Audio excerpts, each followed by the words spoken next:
Hi, my name is Sharon Fiedler, and I've been a member of First Congregational Church since 1995. I got involved in singing in the choir in '96, and I've been singing ever since. Previous to joining the church, however, I had been a choir director or an organist in several other churches. I never really set down roots, however, until I joined First Congregational. Once I became a member, I decided I would start to make a pledge. What is stewardship? Well, as we have heard from others, it involves giving of time, talents, and treasure. For me, giving of time and talent often was through music. I love to sing and I love to play, and FCCE offered me opportunities to do both. By joining the choir, I've gotten to know so many people, and I've gained wonderful friends. I've enjoyed substituting for David Lawrenson, and I've enjoyed opportunities to perform on the piano, the organ, and recorder. It's always a thrill to sing and play with the other musicians at First Congregational. Gifts of time. Over the last 25 years, I have given the gift of time by serving on boards and committees. Currently, I serve on the Regathering Committee, the Worship, Music, and Arts Board, and the Church Council. In the past, I've been on the Stewardship Committee, the Mission Committee, the 150th Celebration, the Board of Trustees, and I even served a few years as Treasurer and Assistant Treasurer. All of these opportunities have enriched my life, taught me lessons, and allowed me to know many of you. As a friend of mine once remarked, you don't really get to know anybody by sitting in a pew. By getting involved, not only do you provide a gift to the church, but you build wonderful relationships with others.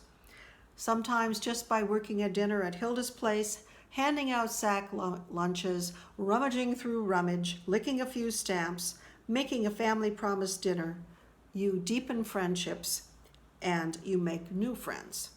Just being a worker bee often leads to wonderful new opportunities for fellowship and leadership. I became friends with Jean, Betty, Richard, Sharon, Patrick, and Lynn through the Sack Lunch program. Friends with Tom and Joan Lindsay through the rummage sales, and with all the choir members through singing. With Al Cubbage through decorating the Christmas tree, with Tekla and Chris from the 150th project, and on and on. Every time I get involved in a new project or committee, I make a friend and learn something new.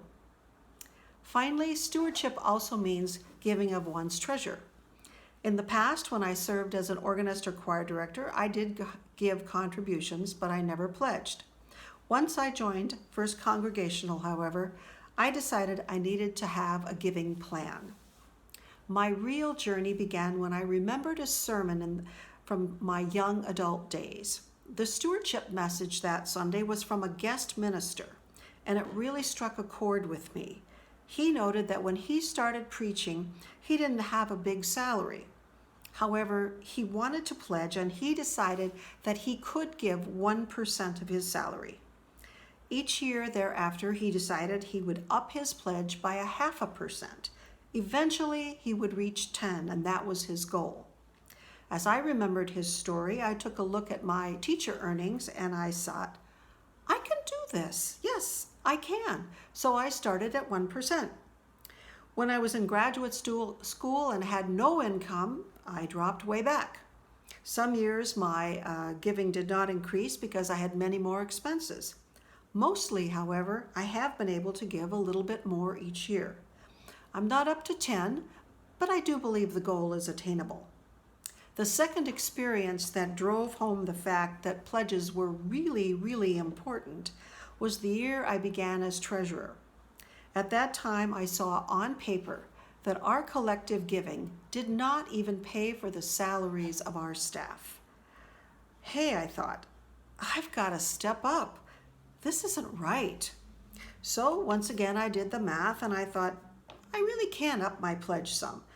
At the time, Malia Pappas, who was our church administrator, was bemoaning the fact she never knew how much was going to come in each month. So then again, I realized how important it was to give a little bit every month. I set up an automatic withdrawal plan and boom, it was done. I didn't even miss it. It just happened and it was doable. The point is, however, no matter how one gives, whether in the offering plate, through automatic withdrawal, or a gift of stock, it just needs to happen, and the more systematic, the better. Thank you for listening, and I hope you've taken away an idea or two about stewardship. If you remember that Bible passage from Luke chapter 6, verse 38, it may give you an idea of how I feel. Give, and it will be given to you.